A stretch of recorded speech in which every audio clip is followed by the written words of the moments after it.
Iblis bersumpah di hadapan Allah untuk sesatkan semua anak Adam. Kemudian Iblis tambah di belakang daripada ayatnya menunjukkan keilmuan dia. Dia kata, illa, kecuali wahai Allah, yang tidak dapat aku sentuh. Ingat tuan-tuan, dengar tuan-tuan, aku akan sesatkan seramai-ramai mungkin anak Adam. Hari ini ada 8 bilion manusia, 6 bilion tidak beriman dengan Allah. Hanya 2 bilion yang beriman. Daripada 2 bilion, 1 bilion tidak solat. 1 bilion tidak solat. Belum lagi yang tak tunaikan zakat. Belum lagi yang minum arak. Belum lagi yang tak tutup aurat. Belum lagi yang berzina. Belum lagi yang bermain judi dan sebagainya.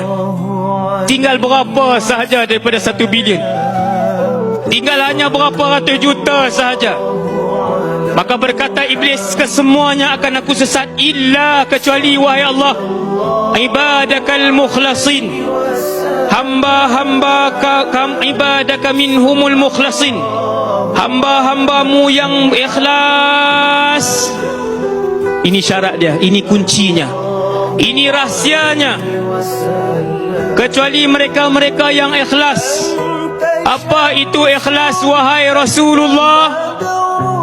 Kata Nabi SAW, ikhlas ialah mereka yang hidup kerana Allah, mereka yang bernafas kerana Allah, mereka yang memandang kerana Allah, mereka yang bercakap kerana Allah, mereka yang mendengar kerana Allah, mereka yang berjalan kerana Allah, mereka yang solat kerana Allah.